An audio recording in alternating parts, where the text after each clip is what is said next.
Bombay! Hi, I'm Ron from POC Culture. So excited to speak with you both. How are you doing? Good. How you doing? Good. I'm doing great. So, Justin, I'm going to start with you. I know you've talked about how you weren't maybe the biggest comic book fan, but Daredevil was the one that you definitely loved. And what was it about Daredevil that just connected with you as a kid? It's the funniest thing. You know how people feel like, I'm starting to think I live in a simulation because things keep repeating. It's like we're running out of data. It's one of those weird things in life where I had discovered comic books when I was like 12, and I was like, oh, I'm really into this. And I was into like the sort of mid-90s darker Batman stuff. And this kid in my classroom, Ty, he was like, hey, he's like, so you're into comic books too? I'm like, yeah, I like this Batman. He's like, okay, well, what's cooler is, and he was like, he really pushed on me Daredevil and Moon Knight, which ended up being two opportunities that came our way to participate in, which was so bizarre. And I think that around that time, it was The Man Without Fear, and which I know I really enjoyed it. I don't know if it unconsciously comes out in the show at all. But then from that, it's funny because it's not that I'm not into comic books, even though I oftentimes feel like a poser talking about it because I'm not as into it. I don't know as much as I should or many other people. But Aaron and I have bonded many a time over basically everything Alan Moore. Everything. From V for Vendetta to Providence, or even from Swamp Thing onward. Yeah. I love that. So we can establish now, Daredevil cooler than Batman. Yes. Okay, maybe not. All right. Yes. Aaron, I'm going to come with you. Now, you've described, both of you described Loki season 2 as this tragedy, this bold tragedy, I think is the way you said it. Daredevil, the character's history is really defined by tragedy and how he reacts to that tragedy.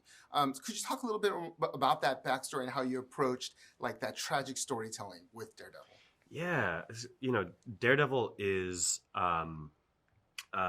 it's got a bit of a mythic quality. Of course, it's very street level. However, we were telling something that's also got a bit of an operatic scale to it, like a Greek tragedy. And so one of the ways that we approach that, one of the many, is in our camera work. If we wanted to talk about the one shot, I don't know if we can yet. Why not? Okay. The oneer is, for us, if we're talking about a character who's defined by his Catholic faith, he's always concerned that him being Daredevil will at some point cause him to lose the grace of God, right? And he'll cross some line, and that's why he has these rules for himself. And at the end of it, he does cross this line. And so for us, the one take, but also a lot of the camera work within the show has a this omniscient feeling. So we like to use this phrase. It's not a person, but it's alive. And so it's kind of like the eyes of God, or an angel or a demon. Something's watching him.